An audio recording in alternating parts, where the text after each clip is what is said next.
السلام علیکم ورحمۃ اللہ وبرکاتہ۔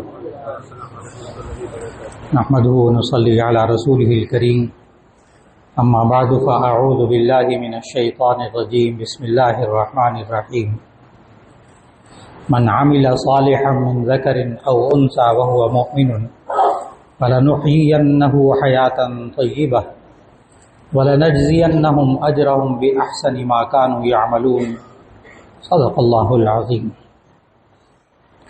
اللہ رب العزت نے ہم سب کو رمضان کے روزے رکھنے کی توفیق عطا فرمائی، تراویح پڑھنے کی توفیق عطا فرمائی، قرآن مجید کی تلاوت کی توفیق عطا فرمائی، اور دوسری عبادات اللہ رب العزت نے توفیق عطا فرمائی۔ اللہ نے قرآن مجید کی اس آیت میں یہ نظام بتایا کہ انسان زندگی میں جو کوئی عمل کرتا ہے، اگر وہ اچھا عمل ہوتا ہے تو اس کا ثواب اللہ تعالیٰ آخرت میں عطا فرماتا ہے۔ اگر یہ انسان سے گناہ سرزد ہو جاتا ہے تو اس کی سزا اللہ آخرت میں دیتا ہے۔ روزہ رکھا آپ نے، اس کی جزا اللہ تعالیٰ خود عطا فرمائیں گے۔ صوم لی و انا اجزی بہ، روزہ میرے لیے ہے، میں اس کی جزا خود دوں گا آخرت میں۔ روزے دار باب الریان سے داخل ہوں گے جنت میں۔ جنت کے ایک دروازے کا نام ریان کا معنی خوب سیراب کرنے والا، کہ یہ بندے نے دنیا میں بھوک پیاس محسوس کی تھی، اب اس بندے کو آخرت کے اندر ایسے دروازے سے جنت میں داخل کیا جائے گا کہ پھر اس کو کبھی پیاس نہیں لگے گی، ہمیشہ ہمیشہ کے لیے۔ یہ سب اللہ تعالیٰ آخرت میں عطا فرمائے گا۔ جو آج کی نشست میں بات عرض کرنا چاہتا ہوں وہ یہ ہے کہ اللہ تعالیٰ انسان کے اعمال کا اثر دنیا میں دکھاتا ہے، اجر اللہ آخرت میں دیتا ہے۔ یہ اثر اور اجر دونوں میں فرق ذہن میں رکھنا ہوگا۔ اجر آخرت میں، اور اچھے اعمال کا اثر اللہ دنیا میں دکھاتا ہے۔ برے اعمال کے اثرات بھی دنیا میں ظاہر ہوتے ہیں، گناہوں کے اثرات ظاہر ہوتے ہیں، وہ ایک الگ موضوع ہے۔ اس پر علامہ ابن قیم رحمہ اللہ نے ایک کتاب پوری لکھی، الدواء الشافی۔ ایک ایک گناہ کا لکھا کہ کس گناہ کا اثر دنیا میں کیا ہوتا ہے، آخرت میں تو ہے عذاب، وہ ایک الگ موضوع۔ آج کی نشست میں صرف یہ عرض کرنا ہے کہ انسان جو نیک اعمال کرتا ہے اس کا اجر اللہ آخرت میں عطا فرماتا ہے، لیکن نیک اعمال کے اثرات اللہ دنیا میں انسان کو دکھاتا ہے، ظاہر کر کے چھوڑ کر۔ آپ نماز پڑھیے، اللہ تعالیٰ نے قرآن مجید میں بتایا کہ نماز پڑھنے کے اثرات انسان کی زندگی میں اس کی آنکھوں کے سامنے، اس کے اوپر ظاہر ہوتے ہیں۔ 21ویں پارے کی پہلی آیت پڑھیے گا، اتل ما اوحی الیک من الکتاب واقم الصلاۃ ان الصلاۃ تنہی عن الفحشاء والمنکر۔ نماز قائم کیجیے، ان الصلاۃ تنہی عن الفحشاء والمنکر، کیونکہ نماز بے حیائیوں اور برائیوں سے روکتی ہے۔ کہاں؟ دنیا میں، آخرت میں۔ بہت سیدھی سی بات، دنیا میں یہ اللہ نے خود اثر بتایا۔ انسان نماز پڑھتا ہے، وہ بے حیائیوں برائیوں سے یہ نماز اس کو روکتی ہے، اس کا اثر دنیا میں ظاہر ہوتا ہے۔ ایک صاحب آئے، وہ کہنے لگے کہ نماز تو میں پڑھتا ہوں، اس موضوع پر بات جمعے میں چلی کہ نماز کے اثرات ہوتے ہیں۔ کہنے لگے جی کہ آپ نے تو بڑا زور دیا کہ نماز بے حیائیوں برائیوں سے روکتی ہے، لیکن مجھے تو نہیں روکتی، کسی اور کا بھی نہیں کہا۔ یعنی میں ادھر نماز پڑھتا ہوں، ادھر سے بے حیائی گناہ کے کام بھی مجھ سے ہوتے ہیں، وہ یوں کہنا چاہتے تھے۔ ان کا خیال تھا کہ میں یہ کہوں گا کہ ہماری نمازیں ایسی نہیں رہی، ان میں تاثیر نہیں رہی، ان کے اندر خضوع نہیں رہا، ہماری وہ نمازیں نہیں ہوتی اس لیے اثر نہیں ہوتا۔ ان کا خیال تھا میں یہ جواب دوں گا۔ اس جواب کا مطلب کیا ہے؟ لوگ کیا سمجھتے ہیں؟ لوگ کہتے ہیں ٹھیک ہے، نماز بھی پڑھتے رہو، وہ بھی کرتے رہو، کیونکہ ہماری نمازیں تمہیں معیار کی نہ ہو سکتی ہیں، نہ ہوں گی، چلو وہ بھی کرتے رہو، یہ بھی کرتے رہو۔ لیکن ان کو جو جواب دیا نا، ان کو اس جواب کی توقع نہیں تھی۔ جب انہوں نے کہا نا کہ میں نماز پڑھتا ہوں، مجھے تو نماز بے حیائیوں برائیوں سے نہیں روکتی، تو میں کانپ کے رہ گیا، اس لیے کہ اللہ قرآن میں کہہ رہا ہے کہ ان الصلاۃ تنہی عن الفحشاء والمنکر، کہ بے شک نماز بے حیائیوں سے برائیوں سے روکتی، اور یہ بندہ میرے سامنے بیٹھ کے کہتا ہے مجھے نہیں روکتی، میں کانپا کیوں، ہل کیوں گیا اندر سے؟ اس لیے کہ اللہ نے قرآن میں کہا ہے ومن اصدق من اللہ قیلا، اللہ سے زیادہ کون سچا ہو سکتا ہے؟ اللہ کہہ رہا روکتی ہے نماز بے حیائیوں برائیوں سے، یہ کہتا ہے مجھے نہیں روکتی۔ اب ان صاحب سے پوچھا، میں نے کہا آپ نماز پڑھتے ہیں؟ کہتے جی ہاں۔ آپ غور سے سنیے گا، یہ آپ کے ساتھ بھی ہو گیا جو جواب دینے لگا۔ میں نے کہا آپ نے نماز 5 وقت پڑھتے ہیں؟ کہ جی میں 5 وقت نماز پڑھتا ہوں۔ میں نے کہا ابھی کون سی نماز پڑھی؟ کہنے کہ جمعے کی نماز۔ میں نے کہا میرے پیچھے جمعے کی نماز پڑھی؟ کہتے جی ہاں۔ میں نے کہا عربی خطبہ سنا؟ کہتے جی ہاں۔ کہتے پوری تقریر بھی سنی ہے، کبھی سوال کر رہا ہوں۔ میں نے کہا اچھا آپ نے میرے پیچھے جمعے کی نماز پڑھی؟ کہتے جی ہاں۔ میں نے کہا یہ جمعے کی نماز میرے پیچھے پڑھتے ہوئے اس دوران آپ نے کون کون سا بے حیائی کا کام کیا اور کون سا برا کام کیا؟ کہنے کہ توبہ توبہ توبہ، آپ کے پیچھے نماز پڑھتے میں نے ایک بھی بے حیائی کا کام برا کام نہیں کیا۔ تو میں نے کہا نماز نے روک لیا نا بے حیائی برے کام سے، اتنی دیر تو روکا جتنی دیر اس نے نماز پڑھی۔ من اصدق من اللہ قیلا، اللہ سے زیادہ کون سچا ہو سکتا ہے؟ اللہ کہتا ہے نماز روکتی ہے بے حیائیوں برائیوں سے۔ اس لیے میں نے عرض کیا آپ سب کے ساتھ ہوا، آپ جتنی دیر تراویح پڑھتے رہے، جتنی دیر نمازیں پڑھتے رہے، اللہ نے روکا بے حیائیوں برے کاموں سے۔ اور جو نوجوان، خاص طور پر نوجوان کی بات کروں گا، کہ جو نوجوان 5 وقت نماز پڑھنے کی فکر کرتا رہا رمضان میں، صرف یہ فکر کہ میں نے 5 وقت نماز پڑھنی ہے، اس نے اپنے بدن کو، اپنے کپڑوں کو پاک رکھا، صرف نماز پڑھنے کی فکر نے اس کو سینکڑوں گناہوں سے بچائے رکھا۔ نماز اپنا اثر دکھاتی ہے، آپ جتنا مرضی زور لگا لیں، نماز بے حیائیوں برائی سے روکتی ہے۔ اس دنیا میں انسان کے اعمال کا اثر اللہ دنیا میں دکھاتا ہے۔ یہ انسان زکوٰۃ دیتا ہے، صدقات دیتا ہے، اس کا اثر اللہ دنیا میں دکھاتا ہے، آخرت میں ثواب ملے گا انشاءاللہ، دنیا میں اثر دکھاتا ہے۔ اللہ نے قرآن میں کہا یمحق اللہ الربا ویربی الصدقات، اللہ سود کو مٹاتا ہے، صدقات اور زکوٰۃ کو بڑھاتا ہے۔ یہ انسان زکوٰۃ ادا کرتا ہے، بظاہر مال کم ہوتا ہے، اللہ بڑھا کے دکھاتا ہے، برکت دکھا کے۔ یہ انسان روزہ رکھتا ہے، اللہ نے خود قرآن میں کہا کہ اس پر اس کے اثرات ظاہر ہوتے ہیں، روزے کا ثواب آخرت میں، اس کے اثر اللہ دنیا میں ظاہر کر کے دکھاتا ہے۔ جو روزے کی فرضیت کی آیت ہے اس میں اللہ نے وہ اثر بھی بتایا ہے، یا ایھا الذین آمنوا کتب علیکم الصیام کما کتب علی الذین من قبلکم لعلکم تتقون، ایمان والو تم پر روزے فرض کیے گئے جیسے تم سے پہلے لوگوں پر روزے فرض کیے گئے، لعلکم تتقون تاکہ تم پرہیزگار ہو جاؤ، متقی بن جاؤ۔ کہاں؟ دنیا میں، آخرت میں۔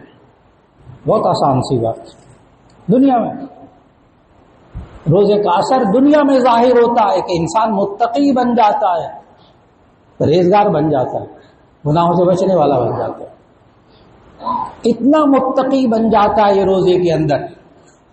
تقویٰ کا اثر دیکھیے گا کہ بند کمرے کے اندر آپ میں سے ہر ایک کے ساتھ ہوا ہے، یہ ہر ایک پر یہ تقویٰ کے اثرات ظاہر ہوئے ہیں کہ بند کمرے کے اندر آپ میں سے ہر ایک کو کئی بار موقع ملا کھانے کا، پینے کا، پھل بھی رکھے ہوتے تھے، پانی بھی رکھا ہوتا تھا، کھانے کی چیزیں رکھی ہوتی تھی، اللہ کی نعمتیں گھر میں موجود ہوتی تھی، کوئی دیکھ بھی نہیں رہی ہوتا، کوئی دیکھ بھی نہیں رہا تھا، کوئی سے مراد کوئی انسان۔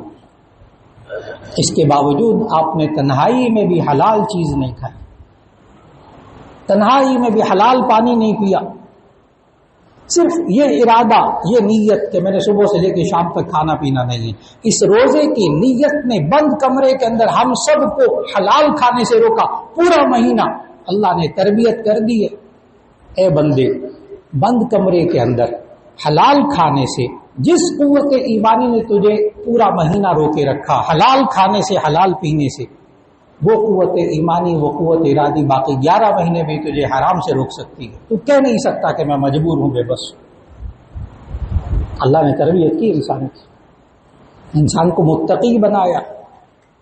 تو روزے کا اثر لعلکم تتقون، تاکہ تم پرہیزگار ہو جاؤ.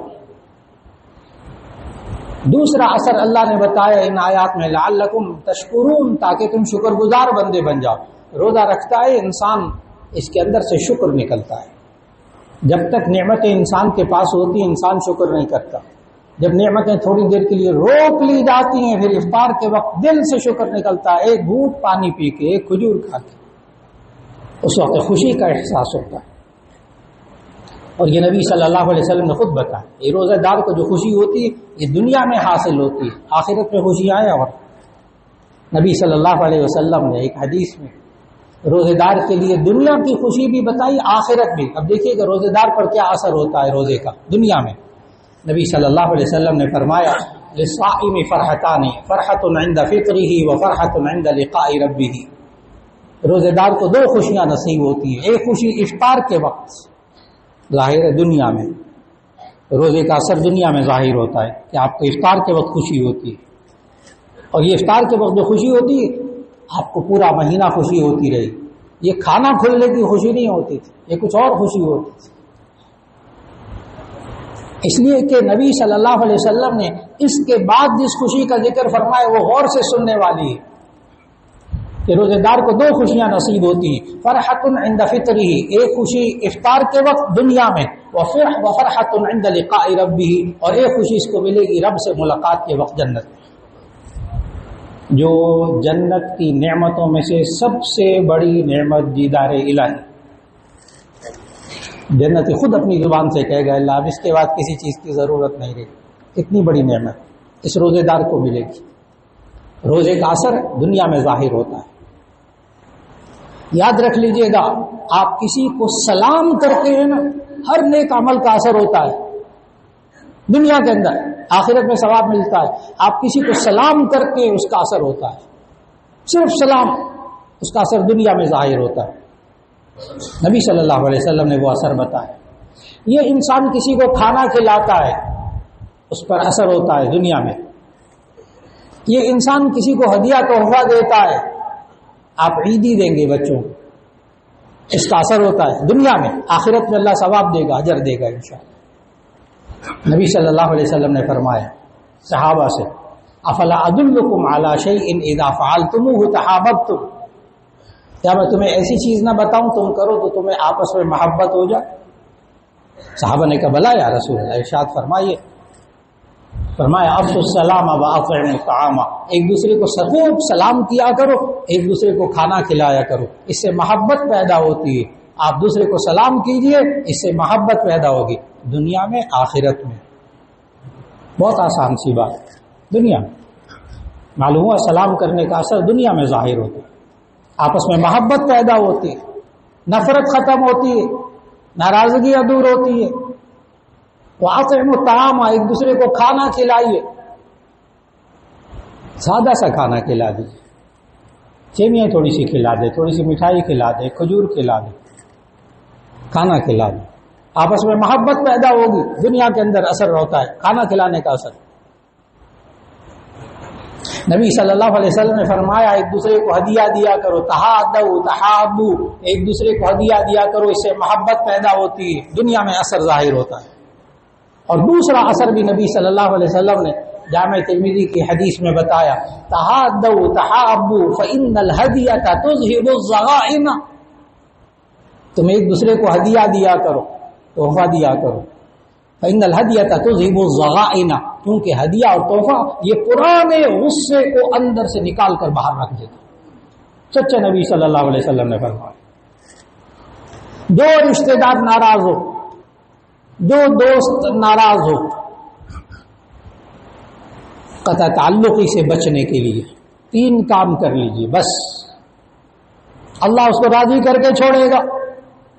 سچے نبی صلی اللہ علیہ وسلم نے فرمایا ایک اس کو سلام کرتے رہیے.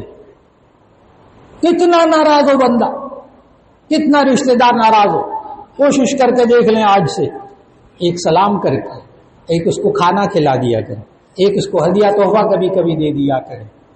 اس کا سارا غصہ ختم ہو جائے گا، نفرتیں ختم ہو جائیں گی. نیک اعمال کے اثرات ہوتے ہیں انسان کی زندگی میں، اللہ دکھاتا ہے۔ یہ انسان بچپن میں کوئی عمل کرتا ہے، اللہ اس کا اثر جوانی میں دکھاتا ہے۔ یہ جوانی میں کوئی کام کرتا ہے، خود اپنی زندگی میں اللہ اس کا اثر خود اس کے بڑھاپے میں دکھاتا ہے، نیک اعمال کا اثر۔ یہ زندگی میں نیک اعمال کرتا ہے، اللہ آئندہ نسلوں میں اس کے اثرات دکھاتا ہے۔ یہ اللہ کا نظام ہے۔ بچپن میں نیک عمل کرتا ہے، اللہ اس کا اثر جوانی میں دکھاتا ہے۔ ایک بچہ مدرسے میں جاتا ہے، استاد صاحب اس کو کہتے ہیں پڑھو بسم اللہ الرحمن الرحیم، وہ الف با تا سا پڑھاتے ہیں، پھر پوچھتے ہیں بیٹا کوئی صورتیں یاد ہیں؟ چھوٹی چھوٹی صورتیں بچوں سے پوچھتے ہیں نا، آپ کو کوئی صورت بھی یاد ہے داخلے کے وقت؟ تو بچہ کہنے لگا مجھے 15 پارے زبانی یاد ہے، الف با تا سا دیکھ کر نہیں پڑھ سکتا، کہتے مجھے 15 پارے زبانی یاد ہے۔ باپ نہیں تھا، انتقال ہو چکا، ماں کو بلایا، تاریخ کا حصہ ہے، ماں کو بلایا، یہ کیا ہے؟ اس کو تو الف با تا سا دیکھ کر نہیں آتا، 15 پارے زبانی یاد۔ ماں کہتی ہاں یہ ٹھیک کہتا ہے۔ ماں کہتی مجھے 15 پارے زبانی یاد تھے، تو میں جب اس کو سلاتی تھی، لوری دیتی تھی، تو بجائے گانے اور گیت اور نغمے سنانے کے میں ہل ہل کے قرآن پڑھا کرتی تھی۔ اس کو وہ 15 پارے زبانی یاد ہو گئے۔ پریشان نہ ہوئیے گا، اچھا مولانا یہ اونچی اونچی باتیں نہ کیا کریں، اتنی 15 پارے یاد ہو گئے۔ اگر یہ باتیں اونچی لگے تو اپنے گھروں میں جا کر اپنے بچوں کو دیکھیے، چھوٹے چھوٹے نرسری کے جی کے بچوں کو 15 انگلش کی پوائنٹس یاد ہے، جس کا ترجمہ بھی اس کو نہیں آتا، BA پاس بھی اس کا ترجمہ نہیں کر سکتا۔ جس پر ہم نے محنت کی ہے وہ بچوں نے حاصل کر لیا ہے، فکر نہ کریں، کوئی اونچی باتیں نہیں ہیں۔ مشکل انگلش کی نظمیں یاد ہے ہمارے بچوں کو، نہیں آتا تو کلمہ نہیں آتا، نماز نہیں آتی، محنت نہیں ہوئی۔ لیکن جہاں محنت ہوتی ہے کہ ماں ایسی 15 پارے اس کو زبانی یاد، وہ لوڑیاں دیتی تھی، اثر کیا ہوا؟ بچے کو یاد ہو گیا۔ ایک اثر تو یہ ہوا، بچے کو یاد ہو گیا۔ میں نے کہا بچپن کے اعمال کا اثر اللہ جوانی میں ظاہر کر کے دکھاتا ہے۔ یہی بچہ جب جوان ہوا تو ہمارے بزرگوں کے تصوف کے سلسلے میں بہت بڑے بزرگ خواجہ بختیار کاکی رحمت اللہ علیہ، یہ ان کا بچپن تھا، یہ ان کا بچپن تھا۔ یہ بچہ بڑے ہو کر خواجہ بختیار کاکی رحمت اللہ علیہ بنے۔ جب ماں ایسی، بچے ایسے، اور جب بچپن ایسا، جوانی ایسی، اللہ اثر کر کے دکھاتا ہے۔ لا کر دیکھیے اپنے بچوں کو نماز کی طرف، لا کر دیکھیے اپنے بچوں کو اچھے اخلاق کی طرف، ان کے اعمال کا اثر ظاہر ہوگا ان کی زندگی میں۔ میں نے عرض کیا جوانی میں انسان اعمال کرے اچھے، اس کا اثر اس کے بڑھاپے میں، خود اس کے بڑھاپے میں ظاہر ہوتا ہے۔ حدیث سنانے لگا، جامع ترمذی کی حدیث، نبی صلی اللہ علیہ وسلم نے فرمایا ما اکرم شاب شیخا من اجل سنہ الا قید اللہ شابا عند سنہ من یکرمہ، کما قال علیہ الصلوۃ والسلام۔ نوجوانوں کو غور سے سننا ہوگا، نبی صلی اللہ علیہ وسلم نے فرمایا جو نوجوان کسی بوڑھے کی عزت اس کے بڑھاپے کی وجہ سے کرتا ہے، جو نوجوان کسی بوڑھے کی عزت اس کے بڑھاپے کی وجہ سے کرتا ہے، اللہ اس نوجوان کے بڑھاپے میں ایک نوجوان کو مقرر کر دیتے ہیں جو اس کی عزت کرتا ہے۔ مکافات عمل، اللہ کا نظام، اللہ کا نظام۔ انسان کی جوانی کا عمل، اچھے اعمال، اس کے اثرات خود اس کے بڑھاپے میں ظاہر ہوتے ہیں۔ آج انسان چاہتا ہے کہ میرے مال میں اضافہ ہو، میری عمر میں اضافہ ہو۔ نبی کریم صلی اللہ علیہ وسلم نے اس کے طریقے بتائے، دیکھیے گا نیک اعمال کے اثرات کیا ظاہر ہوتے ہیں۔ نبی صلی اللہ علیہ وسلم نے ارشاد فرمایا من احب ان يبسط له في رزقه ولينسأ له في اثره فليصل رحمه، او كما قال علیہ الصلوۃ والسلام۔ من احب ان يبسط له في رزقه، جو بندہ یہ پسند کرتا ہے کہ اس کے رزق میں اضافہ کیا جائے اور اس کی عمر میں تاخیر، یعنی اس کی موت میں تاخیر، یعنی عمر میں اضافہ کیا جائے۔ من احب ان يبسط له في رزقه ولينسأ له في اثره، جو شخص چاہتا ہے کہ اس کی عمر میں اضافہ کیا جائے، اس کے رزق میں اضافہ کیا جائے، فليصل رحمه، تو اسے چاہیے وہ صلہ رحمی کرے، رشتوں کو جوڑ کے رکھے۔ جو رشتوں کو توڑتا ہے اللہ اس کو توڑ دیتا ہے. یہ حدیث قدسی جامع ترمذی میں نبی صلی اللہ علیہ وسلم نے فرمایا خلقت الرحم من الرحمن، میں نے لفظ رحم، لفظ رشتے کو، لفظ رحم کو میں نے رحمان سے بنایا. رحمان میں بھی را حامیم. خلقت الرحم من الرحمن، میں نے رحم یعنی رشتے کے لفظ کو میں نے رحمان سے بنایا. فمن وصلها وصلته ومن قطعها بتته، جو اس کو جوڑ کر رکھتا ہے میں اس کو بھی جوڑ کر رکھتا ہوں. اللہ کہہ رہا ہے حدیث قدسی، میں اس کو بھی جوڑ کے رکھتا ہوں، اور جو رشتوں کو توڑتا ہے میں اس کو بھی توڑ کے رکھ دیتا ہوں. معلوم ہوا جو رشتوں کو جوڑتا ہے اللہ اس کو جوڑ کے رکھتا ہے. اور رشتوں کو جوڑنے کے لیے 3 بنیادی اصول: آپس میں سلام کرتے رہیں، آپس میں ایک دوسرے کو کھانا کھلاتے رہیں، آپس میں ایک دوسرے کو ہدیہ تحفہ دیتے رہیں. جو بندہ یہ 3 کام کرتا ہو وہ ترک تعلق کا ارتکاب نہیں کر رہا بلکہ صلہ رحمی کا ارتکاب کر رہا ہے. بہت آسان بات، دین بہت آسان. اور پھر یہ بندہ آپ کے ذہن میں بھی آئے گا کہ جی یہ تو عمر میں اضافہ اور رزق میں اضافہ، یہ کیسے؟ یہ تو جو ہونا تھا وہ ہو چکا، جو طے ہونا تھا وہ طے ہو چکا، عمر بھی طے ہو چکی، رزق بھی طے ہو چکا، اضافہ کہاں سے؟ تو بعض محدثین نے لکھا کہ اس سے مراد جو ہے وہ برکت ہے، خیر ہے. لیکن ایک محدث نے تو کھل کے لکھا کہ نہیں، جو شخص صلہ رحمی کرتا ہے، جو رشتوں کو جوڑ کے رکھتا ہے، واقعی اس کی عمر میں اضافہ ہوتا ہے، اس کے رزق میں اضافہ ہوتا ہے. اب سوال ہوا کہ وہ تو تقدیر میں طے ہو چکا تھا، اضافہ کہاں سے ہوگا؟ تو محدث نے جواب کیا لکھا؟ محدث نے لکھا یہ بات درست ہے کہ تقدیر میں لکھا ہوا تھا کہ اس بندے کی اتنی عمر، اس بندے کا اتنا رزق، لیکن تقدیر میں یہ بھی لکھا ہوا تھا کہ یہ صلہ رحمی کرے گا، رشتوں کو جوڑ کے رکھے گا، اس لیے اس کی رزق میں بھی اضافہ کر دیا جائے، اس کی عمر میں بھی اضافہ کر دیا جائے. تو یہ اضافہ بھی تقدیر میں لکھا ہوا تھا، تبدیلی نہیں ہوئی، پہلے سے لکھا ہوا تھا. اور آخر میں اللہ نے جو قرآن مجید میں اصول بتایا یہ والا کہ انسان زندگی میں جو اعمال کرتا ہے اس کے اثرات اس کی زندگی میں ظاہر ہوتے ہیں. آخرت میں اللہ جو ثواب دیتا ہے. ایک ہی آیت میں اللہ نے بتایا جو شروع میں تلاوت کی اللہ نے توفیق دی. اصول بتایا اللہ نے قرآن میں یہ والا، من عمل صالحا من ذکر او انثى وهو مؤمن فلنحيينه حیاتا طیبہ وَلَنَجْزِيَنَّهُمْ أَجْرَهُمْ بِأَحْسَنِ مَا كَانُوا يَعْمَلُونَ. اس پورے بیان کا یہ اصول اللہ نے قرآن میں بتایا. من عمل صالحا من ذکر او انثى وهو مؤمن، جو کوئی مرد یا عورت نیک اعمال کرتا ہے اس حال میں کہ وہ ایمان والا ہو. ایمان والا نہیں ہے تو نیک اعمال کرتا ہے، اس کا بدلہ اللہ دنیا میں دے دیتا، آخرت میں کچھ نہیں. نجات کے لیے ایک ایمان ضروری ہے، ایک عمل ضروری. من عمل صالحا من ذکر او انثى، جو بندہ تم میں سے مرد ہو یا عورت ہو نیک اعمال کرے گا اس حال میں کہ ایمان والا ہو، فلنحيينه حیاتا طیبہ، تو ہم اس کو پاکیزہ زندگی دنیا میں دیں گے. فلنحيينه حیاتا طیبہ، ہم اس کو دنیا میں پاکیزہ زندگی دیں گے. وَلَنَجْزِيَنَّهُمْ أَجْرَهُمْ بِأَحْسَنِ مَا كَانُوا يَعْمَلُونَ، اور اس کے اعمال کا بہترین بدلہ اس کو آخرت میں عطا کریں. ایک ہی آیت میں اللہ نے بتایا کہ انسان دنیا میں بھی نیک عمل کرتا ہے اللہ اس کا اثر ظاہر کرتا ہے. یہ انسان دنیا میں جو عمل کرتا ہے، گناہ کرتا ہے، اس کے بھی اثرات. وہ آج کا موضوع نہیں، اس کے لیے الگ کتابیں لکھی ہوئی بہت ساری، وہ الگ موضوع. آج کی خوشی کے موقع پر صرف یہ موضوع کہ بندہ اچھے عمل کرتا ہے اس کا اثر ہوتا ہے.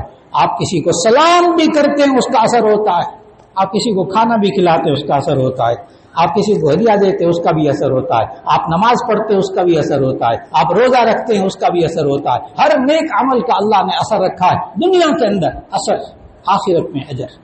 اللہ رب العزت ہمیں ساری زندگی نیک اعمال کی توفیق عطا فرمائے، اس کے اثرات اللہ دنیا میں عطا فرمائے اور آخرت میں اس کا اجر و ثواب عطا فرما دے. اور اللہ سب کے روزوں کا، سب کی نمازوں کو، سب کی تلاوت کو اللہ سب کچھ قبول فرما لے. اب عید الفطر کی نماز کا وقت ہوا چاہتا ہے، اس کا طریقہ بتا دیں، پھر اس کے بعد صفحے ترتیب دے لیجیے. عید الفطر کی نماز اس کی نیت کر لیجیے گا کہ میں 2 رکعت عید الفطر کی بمزائد 6 واجب تکبیروں کے میں یہ نماز ادا کرتا ہوں امام کے پیچھے. اور پھر اس کے بعد آپ نماز کا طریقہ بہت آسان سا سب سے پہلے امام اللہ اکبر تکبیر تحریمہ کہیں گے، آپ ہاتھ باندھ لیں گے، تکبیر تحریمہ کہہ کے سبحانک اللہم آپ بھی پڑھیں گے، امام بھی پڑھے گا۔ اس کے بعد امام 3 دفعہ اللہ اکبر کہے گا، کانوں تک ہاتھ اٹھائیں گے اور اللہ اکبر کہہ کر ہاتھ کو چھوڑ دیں گے 3 مرتبہ۔ تیسری مرتبہ کے بعد ہاتھ باندھ لیں گے، پھر امام سورہ فاتحہ پڑھے گا، سورت پڑھے گا، 1 رکعت مکمل کرے گا رکوع سجدہ کر کے۔ پھر امام جب کھڑا ہوگا تو پہلے امام سورہ فاتحہ پڑھے گا، پھر سورت پڑھے گا، پھر رکوع میں جانے سے پہلے 3 تکبیرات کہیں گے، اسی طرح ہاتھ اٹھا کر 3 دفعہ چھوڑ دیں گے، اور چوتھی تکبیر پہ آپ رکوع میں چلے جائیں گے، سجدہ کریں گے، تشہد پڑھیں گے، نماز مکمل ہو جائے گی۔ تو بالکل جیسے جمعے کی نماز پڑھتے ہیں ویسی ہے۔ فرق کتنا ہے؟ پہلی رکعت میں سورہ فاتحہ سے پہلے 3 تکبیریں، اور دوسری رکعت میں رکوع میں جانے سے پہلے 3 تکبیریں، بس آسان سی بات۔ اور پھر اس کے بعد خطبہ ہوتا ہے، خطبہ سننا واجب ہے، خطبہ دینا سنت ہے، اور اس کے بعد دعا، پھر اس کے بعد عید کی نماز